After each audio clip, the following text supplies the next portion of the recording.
कि आज अगर 15 मिनट बारिश हो जाए तो माननीय संजय जायसवाल जी अपने घर से पैदल नहीं निकल सकते। अगर वो नेता समय रहते काम किया होता तो बारिश में उसको भीगने की क्या ज़रूरत थी। अभी बिना बरसात में आशा नगर डूब गया है।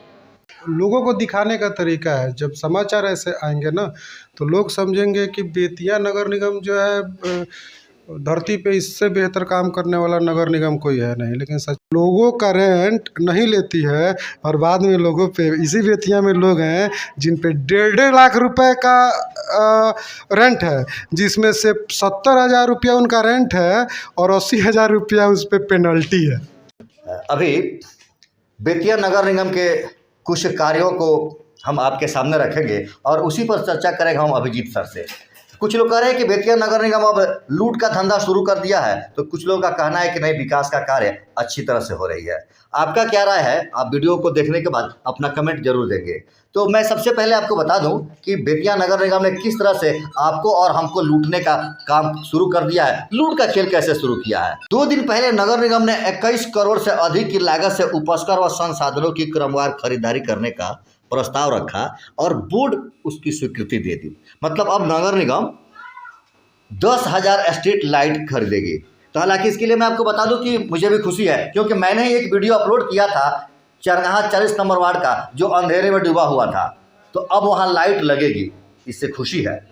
लेकिन नगर निगम अब और क्या खरीद रहा है, तो 60 बड़े ट्रैक्टर, कुछ जेसीबी, बैकहो वाला और इस तरह से बहुत सारे उपस्कर खरीद रहे हैं नगर की व्यवस्था के लिए। कचरा की उठाई कराने के लिए डस्टबिन भी लगेंगे। लेकिन मैं आपको बता दूं सर कि नगर की सभी सड़कें टूटी हुई हैं। आप सिर्फ एक कचहरी रोड 3 लालटेन चौक तक और डीएम साहब के आवास से उनके कार्यालय तक, इन 2 रोड को छोड़कर बताइए बेतिया नगर में कोई भी सड़क का निर्माण हुआ हो। सभी मोहल्लों की सड़कें टूटी हैं, नालियाँ टूटी हुई है। तो क्या नगर निगम सड़क पर ध्यान नहीं देकर उपस्कर की खरीदारी कर रहा है? या लूट नहीं है तो और क्या है?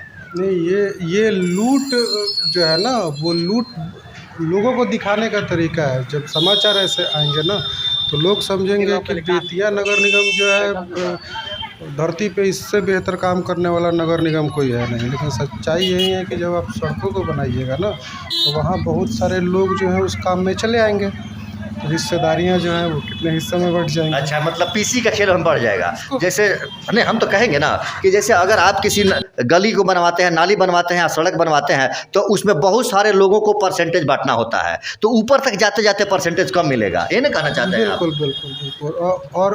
और रही बात ये जो ट्रैक्टर वगैरह की खरीद है, हाँ। तो एक बहुत छोटा प्रश्न है मेरा आपके सभी व्यूअर से कि कभी भी आप अगर किसी नेता को देख लें कि वो बारिश के मौसम में भीगते हुए और आपके शहर के जल जमाव को वो साफ़ करा रहा है, तो ये आप समझिए कि उससे बड़ा निकम्मा नेता आपके पास नहीं है। अगर वो हमारा नेता तो बरसात में भीगते हुए और चिलचिलाती धूप में खड़ा होकर नालियों की सफाई करा रहा है, जल नहीं लगे जल जमाव से बचने के लिए। मैं किसी व्यक्ति के बारे में नहीं कह रहा हूँ, किसी पे व्यक्तिगत आक्षेप नहीं है मेरा। अगर वो नेता समय रहते काम किया होता तो बारिश में उसको भीगने की क्या जरूरत थी। अभी बिना बरसात में आशा नगर डूब गया है। तो ये विकास है। आशा नगर में अगर वहाँ पानी में डूबा है, हाँ, जल निकासी की व्यवस्था ही नहीं है और पूरी पानी सड़कों पर और लोगों के घर में घुस रही है। जल निकासी के लिए जो योजनाएं नगर निगम चलाएगी उसमें उसको बहुत सारे लोगों को पार्टिसिपेशन देना होगा। उसके लिए ठेकेदार है, मिस्त्री है, लेबर है, इंजीनियर है, जेई है, बहुत सारे लोग हैं। उसका एक ढांचा है। तो आप क्या सोचते हैं कि जो लोग आते हैं आपकी सेवा करने के लिए वो सेवा भाव से आते हैं? सेवक बन के ही तो आते हैं। कुल मिलाकर कहा जाए तो जिसको हमने समझा था सबसे बड़ा ईमानदार और जिसे हमने समझा था सबसे बड़ा जनसेवक, वही निकला सबसे बड़ा बेईमान। नहीं, ये प्रश्न पूछिए, आप बेतिया के लोगों से पूछिए, 2-3 प्रश्न, तीनों प्रश्न एक साथ। आप चले जाइए यहाँ हजारी मेला जहाँ लगता था, हम लोग देखे भी नहीं है लेकिन जहाँ लगता था, जहाँ आज के डेट में मछली वगैरह का काम होता है, वहाँ जाके आप 5 मिनट रुकिए। कोई नहीं रुक सकता है, पूरा वहाँ कचरा फैला हुआ है, बदबू दे रहा है। उसके बाद आप चलिए बानू छावनी से मनुआ पुल, और उस रास्ते में आप 200 मीटर बढ़िए और 10 मिनट रुकिए, आप नहीं रुक पाइएगा, नहीं रुक पाएंगे। वहाँ भी हालत वही है। हाँ। आप चलिए बेतिया से मछली लोग के आसपास, वहाँ भी जाइएगा तो पता चलेगा कि बेतिया साफ करने का क्या मतलब है भाई। इसी चीज़ को तो हमको समझना है। मतलब बेतिया के घर घर से और गली गली से जो कचरे उठाए जा रहे हैं वो अपने तिजोरी भरने के उपाय किए जा रहे हैं। बिल्कुल, अगर बेतिया नगर निगम के पास ये बजट है तो बेतिया नगर निगम को सबसे पहले कचरा का प्रबंधन के लिए कुछ सोचना चाहिए। अभी जो ट्रैक्टर है बेतिया नगर निगम में, वो आखिर कचरा उठाता है क्या? वो कम है? अगर वो कम है तो कहाँ कचरा का अंबार है शहर में? बिल्कुल जाए, अगर कम है तब तो कचरा का अंबार होता। तो शहर के अगर बीच शहर के बीच में कचरा नहीं है अगर और खरीदारी हो रही है, मतलब पैसों की बनाने की व्यवस्था हो रही है। बेतिया शहर में आप देखिएगा तो एक चीज़ आपको बड़ी इत्मीनान से मिल जाएंगी। आज नालियाँ साफ़ होती हैं, नालियों के बगल में मिट्टी रखा जाता है और 7वें दिन वो मिट्टी फिर नाली में चला जाता है और फिर 2 महीने बाद साफ़ होता है। ये परंपरा अगर नहीं चलेगी तो भाई तो तिजोरी नहीं भरेगी। चुनाव लड़ना है, जनता के बीच जाना है, अखबार में वो बड़ा बड़ा अपना प्रचार कराना है, बड़े बड़े बैनर लगाने हैं, लोगों के यहाँ लिफाफा भी देना है न्योता में। नहीं वो मैं नहीं कह सकता हूँ, लेकिन जो चीज़ें हैं ये सब कहाँ से आएंगी? अपना घर बेच के कोई करेगा? ना, ऐसे बात करिए, घर तो कोई बेचेगा नहीं। ईमानदारी का ठप्पा जो आप लोग हमको इनको उनको लगा देते हैं ना, इस चीज़ को दिमाग से निकाल दीजिए और अपनी जायज़ मांगों को रखिए कि बेतिया के लिए अभी सबसे ज़रूरी कोई चीज़ है तो कचरा प्रबंधन के लिए बेतिया क्या कर रही है। कचरा उठाव के लिए अगर बेतिया नगर निगम को कुछ भी कमी है तो बेतिया नगर निगम ये दिखाए कि कचरा उठाने में हम अक्षम है और कहाँ कचरे का अंबार है। अगर कचरे का कहीं अंबार है तो वो इस कारण से है कि जो व्यक्ति उसको उठाने के लिए उत्तरदायी है वो अपना काम नहीं कर रहा है।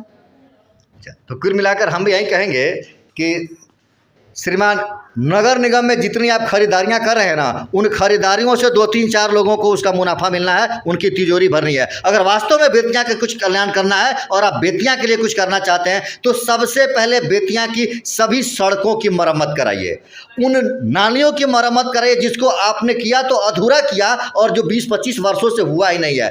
पहले इस मूलभूत आवश्यकताओं की पूर्ति की जाए। पहले आप अगर करना है, मैं इसमें एक बात जोड़ दूँ, आपको ये जान के कहीं आश्चर्य नहीं होगा कि आज अगर 15 मिनट बारिश हो जाए तो माननीय संजय जायसवाल जी अपने घर से पैदल नहीं निकल सकते हैं। उनके घर में पानी घुस जाएगी, पूरी सड़क पर जाम लग जाएगी, पानी का बाढ़ आ जाएगी बेतिया में, वो तो सभी जानते हैं। तो सबसे पहले नगर निगम आप बेतिया के उन सभी सड़कों को मरम्मत कराइए जो टूटे फूटे हैं। आप चलते हैं बड़ी लग्जरियस गाड़ी में, आपको नहीं पता है कि लोगों को कितना मुश्किल होता है इन सड़कों पर चलना। मैं आपको दिखा रहा हूँ इस वीडियो में, देखिए मैं कई जगहों की सड़कों की फुटेज लिया हूँ और आप एक बार खुद देखिए कि उन सड़कों की हालत कैसी है और आप जो उपस्कर खरीदारी करने जा रहे हैं उसमें कितना खर्चा कर रहे हैं। उसके 10% में इन सड़क की मरम्मत हो जाएगी, नालियों की मरम्मत हो जाएगी और हम खुश हो जाएंगे। आप खरीदारी करें, आप लाइट लगवाएं, आप सब कुछ करें, वह भी जरूरी है, लेकिन पहले जरूरी है इस आशा नगर को बाढ़ से बचाया जाए। पहले जरूरी है कि इन टूटी सड़कों की मरम्मत की जाए कि लोग सड़कों पर चलने के समय ठोकर ना खाएं, गिरे नहीं, टूटे हो फूटे नहीं। लोगों को समझाने के लिए एक चीज़ और जोड़ा जा सकता है कि आप शैम्पू लगाइएगा, क्रीम लगाइएगा, साबुन लगाइएगा कब? जब पेट में भोजन होगा तब। हाँ, ये जो लाइट है ना, ये जो ट्रैक्टर है ना, ये सब स्नो पाउडर क्रीम है। पहले पेट में भोजन दीजिए। पेट का भोजन क्या है? ये जो टूटा हुआ सड़क है वो पेट का भोजन है। ये जो नालियों से पानी का निकास नहीं हो रहा है वो पेट का भोजन है। क्रीम तो कभियो लग जाएगा, क्रीम के लिए कौन परेशानी है। वैसे भी नगर निगम जो है ना, लोगों से जो रेंट लेती है, हाउसिंग रेंट, हाँ। उस पर जानते हैं ब्याज कितना लेती है? कितना? 1.5% मासिक। 1.5% मासिक ब्याज लेती है मासिक। और उन्हीं पैसों को फिर खरीदारी करके अपना तिजोरी भरती है। हाँ, और वो भी सुन लीजिए, अपने कमी की वजह से लोगों का रेंट नहीं लेती है और बाद में लोगों पे, इसी बेतिया में लोग हैं जिन पे 1.5 लाख रुपए का रेंट है, जिसमें से 70,000 रुपया उनका रेंट है और 80,000 रुपया उस पर पेनल्टी है। तो इस तरह से करके नगर निगम पैसों को लूट रही है और लोगों को तो ठगती ही रहेगी और हम ठगाते ही रहेंगे। जब तक आप नहीं सुधरेंगे, नहीं समझेंगे, नहीं समझदार होंगे, तब तक हमारा और आपका यही हाल होना है।